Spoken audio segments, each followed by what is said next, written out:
Hello and welcome to One and All. My name is Laksh Jolly and I'm an intern at Lexis & Co. I'm a third year law student at New Law College, Pune, and the topic for the day is starvation death. Universal, inalienable, indivisible, interdependent human rights and universal, and no one can take, even the government has the authority to take these rights away from anyone, either directly or indirectly, by the actions or inactions. One such essential human right is the right to food. India has the world's largest undernourished population with 14.9% of population suffering from malnutrition and 195.9 million people going hungry every day. Every year, thousands of people in India die or commit suicide as a result of hunger. According to statistics, more than 3 million children die in India each year as a result of hunger. Many others suffer from hunger pangs throughout their lives, and they die much sooner than the individuals who do not go to bed hungry. Article 21 of Indian Constitution recognizes the right to food as a fundamental right. According to Article 39A of the Constitution, it is state's responsibility to direct its policies towards ensuring adequate amount of subsistence of all residents. Article 47 outlines the government's responsibility to improve people's nutritional status. Article 21 guarantees the right of food. As a result of Constitution guarantees this right, which can be enforced in Article 32 of the Constitutional Remedy. The National Food Security Act was enacted by Indian government with the goal of providing for food, nutritional security in a human life cycle approach. There are currently laws in place to ensure that people are able to exercise this right to food. NFSA is a piece of legislation adopted by Parliament to address the country's malnutrition problem. However, it remains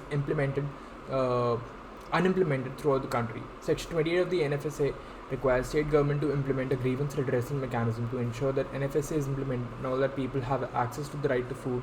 But despite repeated orders from the Supreme Court and the Delhi High Court, the Delhi government has failed to put in place a statutory framework.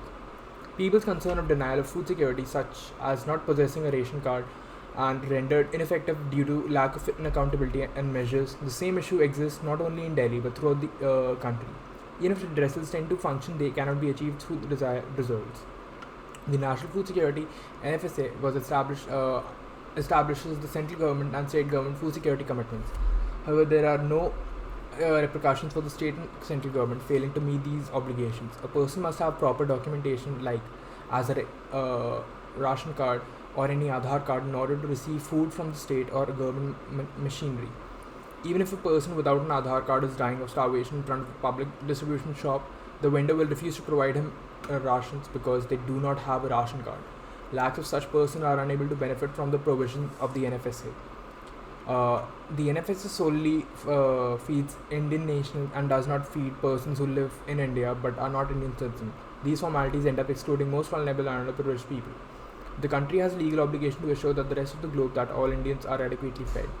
As a signatory, the International Covenant of Economic, Social and Cultural Rights (ICESCR), India is obligated by Article 11, Schedule 1, which states the state parties to the present covenant recognize that right of everyone to an adequate standard of living for himself and his family, including adequate food. The state parties will take appropriate steps to ensure the realization of this right.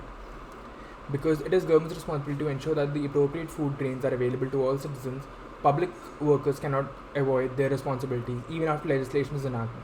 The person who has no knowledge of the victim's condition can only be charged under Section 304 of the current version of the IPC.